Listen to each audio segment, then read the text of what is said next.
Superman Man of Tomorrow, the brand new DC anime film, and I will say this, out of all of the Superman ones, this is probably the best one. This is probably the best DC Superman animated layer thing, because what this film is, it's a drama. It's a drama to the point you're like, oh yeah, there's action. I'm bored. I know, it's weird. It's superheroes and it's, Superman and all that. Seeing great drama is one thing, but you also would like to see great action. But when the great action comes along, you're like, oh, really? Bit bored.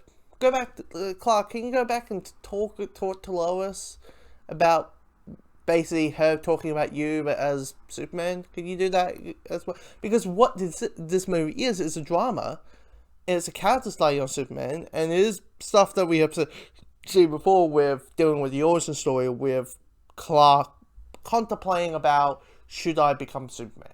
Because he's contemplating on the idea of, if I come out as an alien, does it contemplate, are they going to accept me, or are they want to get rid of me? If so, if the public accept me, but the government doesn't, are they going to send their alien forces and trying to capture me? He's contemplating over that, and it's really well done, really well put together. And it's like an 86-minute movie, and it's a slow burn. It's a slow burn, takes its time film that really establishes this version of Clark, and also gives us enough time to establish this version's Master Manhunters, Lex and Lois and Perry, the Kents, listing all these characters that we have seen before several times in other medias, but in a really well, interesting way. And it's really well done. I mean, Parasite, who, let's be honest, becomes two modes. Just a thug who's able to suck souls into people, suck the energy out of people, or a monster who sucks souls into our people. He's not that well developed, but they made Parasite a developed character. There's an emotional core to it. Every moment, except probably Lex, every character has an emotional beat in it, and an emotional beat to it that really resonates with me. Now, there's a character that I will rant about, but I won't. I'll talk about all the positives. Now, one of the things about this film that really got me, I think, was the casting. It's just, I mean, the main three, who's playing Soups, who's playing Lois, and who's playing Lex, just makes you go, okay, I know you didn't go like down to Lois to voice these characters, but this is impressive. I mean, you got Dan Quist as Superman, who who's in that Netflix show Hollywood. He played the Music Meister in the musical episode of The Flash. He was in Glee and so, and he's really good. Megan Quinzel, he's really good. Like that season was a bit wonky, but he was good in it. You got Zachary Quinto as Lex. Now, him as Lex, I was a little bit wacky about when Lex shows up, just because it's like, okay, this is public Lex. This is LexCorp.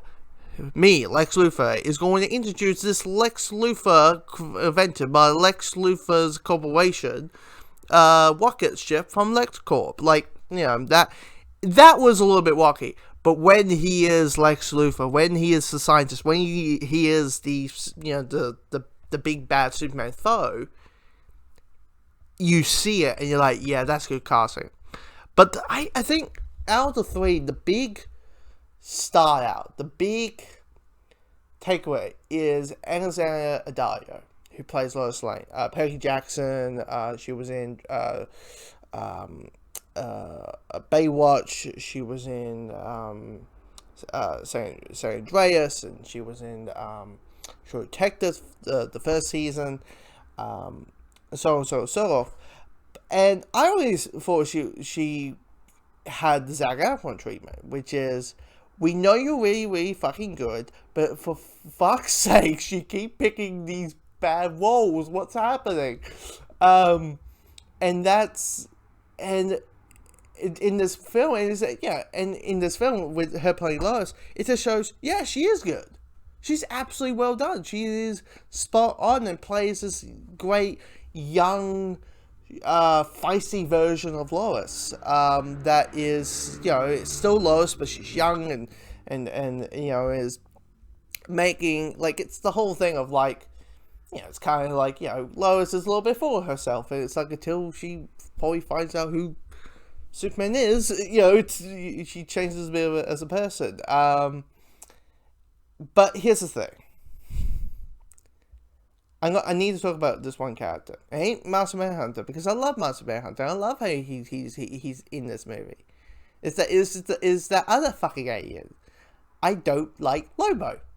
I don't like Lobo in Lycus. No, like how Lobo was in this movie and how he was handled and all that. No!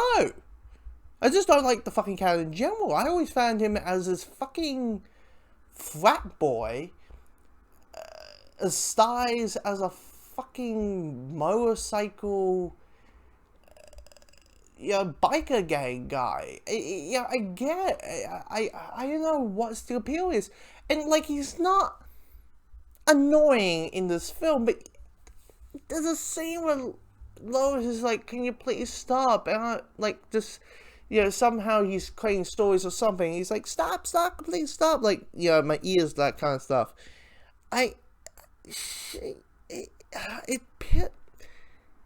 He's just so, I was like, I agree with you, Lois.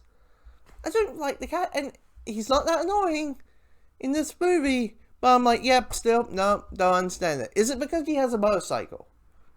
Is it because he kind of looks like a Meat Lover cover? Is that the reason?